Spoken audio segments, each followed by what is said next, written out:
ఓం శ్రీ గణేశాయ నమః. ఓం శ్రీ వేదవ్యాసాయ నమః. ఓం నమో భగవతే వాసుదేవాయ.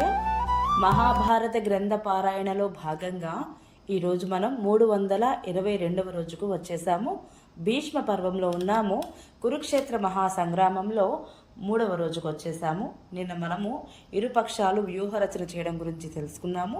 ఇక ఈరోజు శ్రీకృష్ణుడు చక్రమును చేతపట్టుట గురించి తెలుసుకోబోతున్నాము. చాలా బాగుంటుంది, చివరి వరకు స్కిప్ చేయకుండా చూడండి. హరే కృష్ణ. శుక్లాంబరధరం విష్ణుం శశివర్ణం చతుర్భుజం ప్రసన్నవదనం ధ్యాయేత్ సర్వవిఘ్నోపశాంతయే.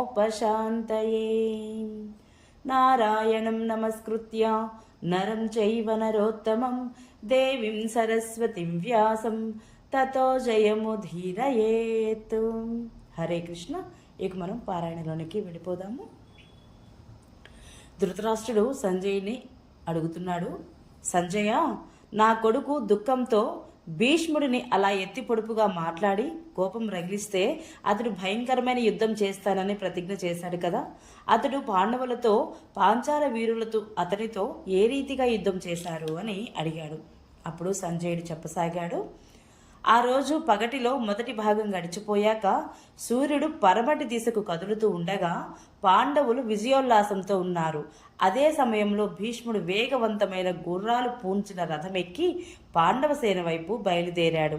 అతని వెంట పెద్ద సైన్యం ఉంది. నీ కొడుకు అన్ని వైపులా అతని చుట్టూ రక్షణ కల్పిస్తూ ఉన్నాడు. అప్పుడు మన వారికి పాండవులకు మధ్య రోమాంచకారకమైన యుద్ధం మొదలైంది. కొద్దిసేపటిలోనే వేల యోధుల శిరస్సులు చేతులు తెగి నేలపై పడి కొట్టుకోసాగాయి. ఎంతోమంది వీరుల మస్తకాలైతే తెగి పడిపోయాయి. కానీ మొండేలు మాత్రము ధనుర్బాణాలు ధరించి నిలుచునే ఉన్నాయి. రక్తం ఏరులై ప్రవహించింది. ఆ సమయంలో కౌరవ పాండవుల మధ్య జరిగిన యుద్ధము ఎప్పుడూ చూసినది కాదు, విన్నది కాదు. భీష్ముడు అప్పుడు తన ధనుస్సును మండలాకారంలో వంచి విషనాగుల వంటి బాణాలను కురిపించసాగాడు. రణభూమిలో అతడు తిరిగే వేగానికి పాండవులకు అతడు వేల రూపాల్లో గోచరించసాగాడు. భీష్ముడు మాయచేత తన యొక్క అనేక రూపాలను సృష్టించాడా అనిపించింది. తూర్పు దిక్కును అతనిని చూసిన వాళ్ళు కళ్ళు తిప్పేసరికి పరమటి వైపుకు అతడిని చూసేవాడు. ఒకే క్షణంలో అతడు ఉత్తర దక్షిణాలలో కూడా కనిపించేవాడు. ఈ రీతిగా ఆ యుద్ధంలో సర్వత్రా అతడొక్కడే కనిపించసాగాడు. పాండవులకు అతడు విడిచిన బాణాలు కనిపించాయి తప్ప అతడు కనిపించలేదు. వారిలో హాహాకారాలు చెలరేగాయి. భీష్ముడు అతి మానుష రూపంలో సంచరిస్తున్నాడు. వేల కొద్ది రాజులు తమ చావు కోసమే అగ్ని వద్దకు మిడుతలు వచ్చినట్లుగా వస్తున్నారు. అతని యొక్క ఒక్క దెబ్బ కూడా వ్యర్థం కావడం లేదు. ఈ రీతిగా అతుల పరాక్రమశాలి అయిన భీష్ముని దాటికి యుధిష్ఠిరుని సైన్యం వేల కొద్ది ముక్కలుగా చీలిపోయింది. అతని బాణవర్షానికి గురైన సైన్యం వణికిపోయింది. ఇద్దరు మనుషులు ఒకేసారి పరిగెత్తలేనంత రీతిగా వారిలో తొక్కిసలాట మొదలైంది. ఈ యుద్ధంలో విధివశాత్తు తండ్రి కొడుకును, కొడుకు తండ్రిని చంపుకున్నారు. మిత్రుడు మిత్రుని చేతిలో చనిపోయాడు. పాండవుల యొక్క సైనికులు కవచాలు విడిచి వెంట్రుకలు నిక్క పొడుచుకోగా పారిపోవడం కనిపించింది. ఈ రీతిగా పాండవ సైన్యం చెదిరిపోవడం చూసి శ్రీకృష్ణ భగవానుడు రథాన్ని ఆపి అర్జునుడితో, పార్థ, దేనికోసం నీవు ఇన్నాళ్ళుగా ఎదురు చూస్తున్నావో ఆ సమయం ఇప్పుడు వచ్చింది. తీవ్రమైన దెబ్బ కొట్టు, లేదంటే మోహంతో ప్రాణాలకు నీళ్లు వదులుకోవాలి. ఇంతకు మునుపు రాజుల మధ్యలో దుర్యోధనుడి సైన్యంలోని భీష్మద్రోణులు మొదలైన ఏ వీరులు నాతో తలపడినా వారందరినీ చంపుతాను అని నీవు ప్రతిజ్ఞను చేసి ఉన్నావు. ఇప్పుడు నిజం చేసి చూపించు. అర్జున, నీ సేన ఎలా చెల్లా చెదురైపోయిందో చూడుసుమా. ఈ రాజులు అందరూ కాలును వంటి భీష్ముడిని చూచి సింహానికి భయపడిన అల్ప జంతువులు పారిపోయినట్లుగా పారిపోతున్నారు అన్నాడు.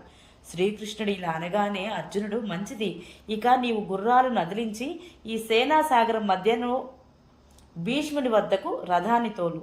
నేను ఇప్పుడే భీష్ముడిని యుద్ధంలో పడగొడతాను అన్నాడు. అప్పుడు మాధవుడు గుర్రాలను అదిలించి భీష్ముడి రథం వైపుకు ముందుకు పోనిచ్చాడు. అర్జునుడు భీష్ముడితో తలపడడానికి సిద్ధపడడం చూసి పారిపోతున్న యుధిష్ఠిరుని సైన్యం మరలి వచ్చింది.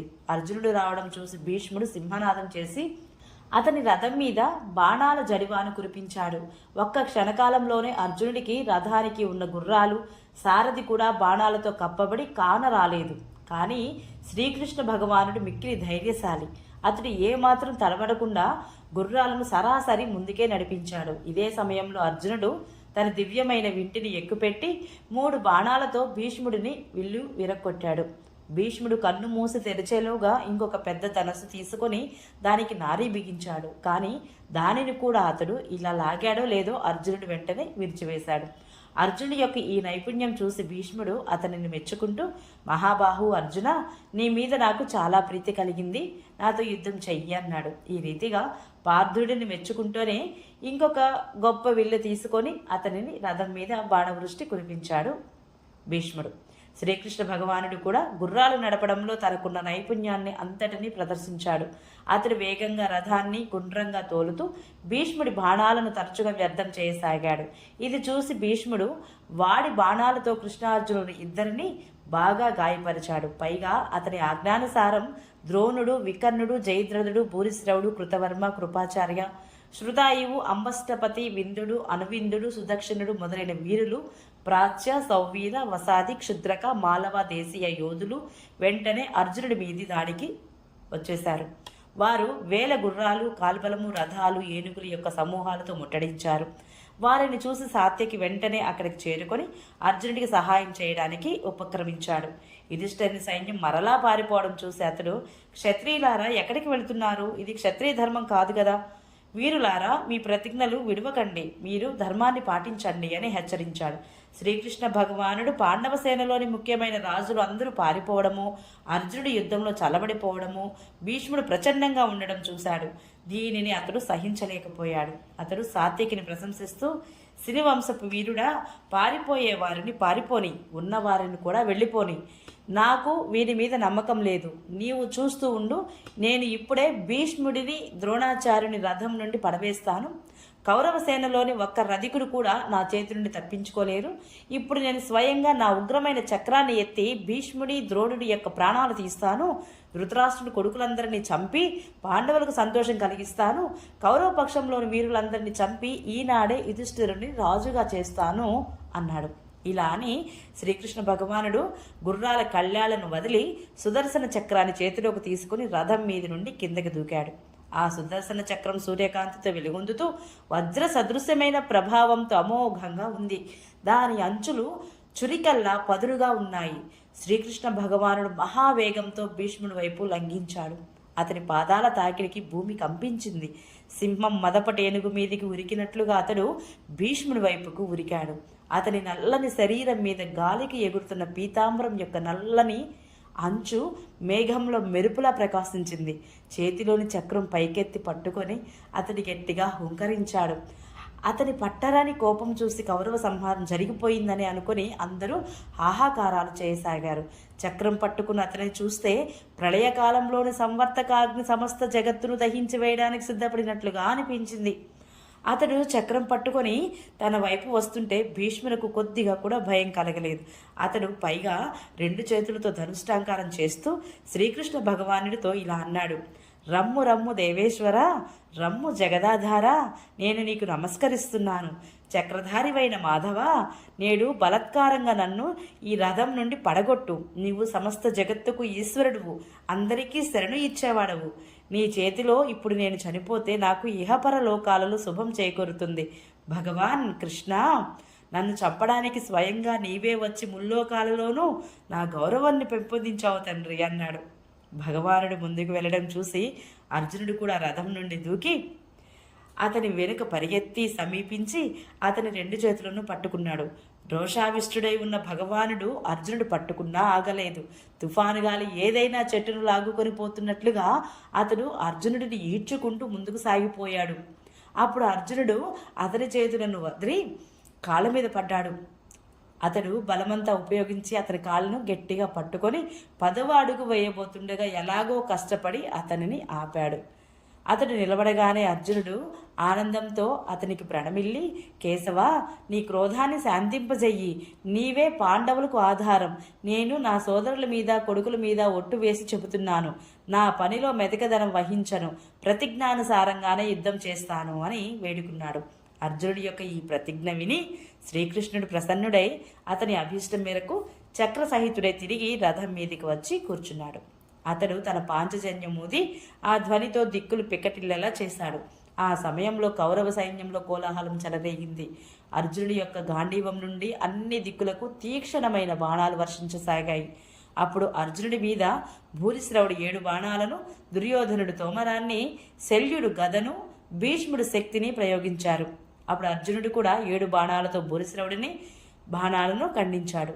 క్షురంతో దుర్యోధనుడి యొక్క తోమరాన్ని ఖండించాడు.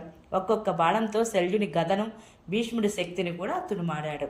ఆ తర్వాత అతడు 2 చేతులతో గాంధీవాన్ని సారించి ఆకాశంలో మహేంద్రం అనే అస్త్రాన్ని ప్రకటించారు. అది చూడడానికి చాలా అద్భుతంగా, భయానకంగా ఉంది.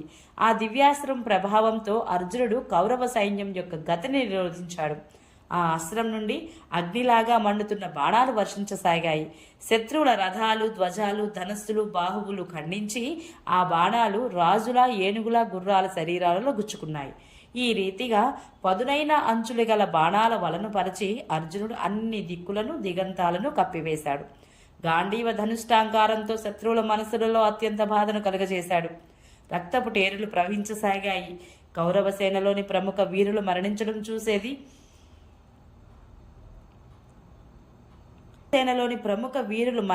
చూసి చేది, పాంచాల, కరుష, మధ్యదేశ వీరులు, సమస్త పాండవులు హర్షనాదాలు చేశారు.